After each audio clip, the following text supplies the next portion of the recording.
Good morning and welcome to today's devotional. We're in 1 John chapter 2. Today we're going to focus on verse 2. And he himself is the propitiation for our sins, and not for ours only, but also for the whole world.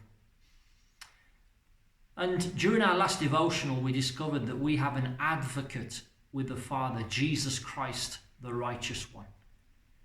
And remember, the context here is speaking about what happens when a Christian sins. What are we to do? John had written the letter to encourage us not to sin. But if anyone does sin, what are we to do? Well, he wants to encourage us that we have the advocate before the Father, Jesus Christ, one who is advocating for us. But let me just clarify that that doesn't mean that he's pleading our innocence. He's not denying what we've done. He's not denying the fact that we're guilty for what we've done.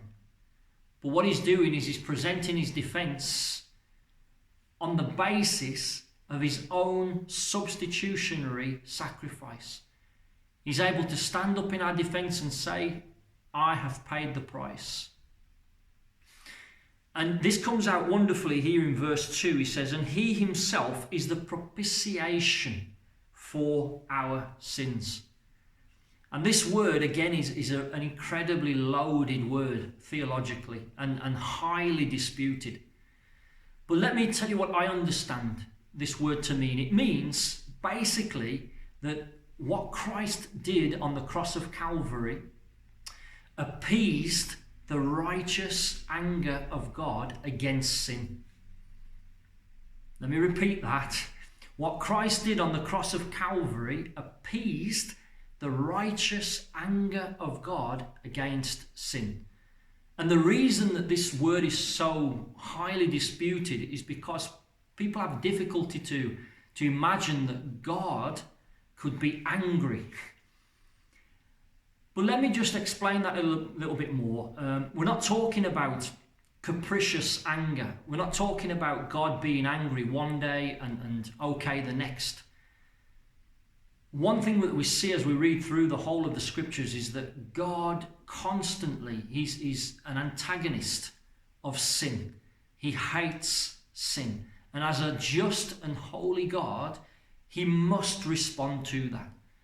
And so we could say that this anger, this wrath, as it's sometimes referred to, is it's a natural reaction of a holy God to that which is contrary to his nature. And so Jesus paid the price on the cross of Calvary. He became an atoning sacrifice or a propitiation for us. And I firmly believe that when Jesus hung on that cross, that all of the righteous anger and wrath of God was being poured out upon the Son. But all of that was in our stead.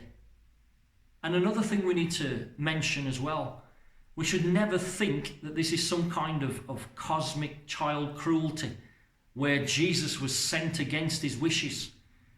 No, we read that Jesus was willing to lay down his life.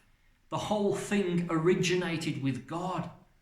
God so loved the world that he gave his one and only Son. Jesus made it clear that no one takes my life from me. I lay it down. And so we mustn't confuse those issues there. He is the propitiation for our sins. But it doesn't just say that, does it? It goes on to say, and not for ours only, but also for the whole world. And again, we need to be careful here and not come to the wrong conclusion that Jesus has died for everyone, therefore everyone is automatically forgiven. It's true that what Jesus did on the cross of Calvary was sufficient for everyone, every person. But it only becomes efficient when it's applied by faith, when it's received by faith. And so, again, I know there's a lot to take in there, a lot to mull over, so I'm going to leave these words with you today. But let's just be thankful to God that we do indeed have an advocate before the Father, Jesus Christ the righteous, and he is the propitiation for our sins, and not for ours only, but for the whole world. May God bless you. Have a wonderful day.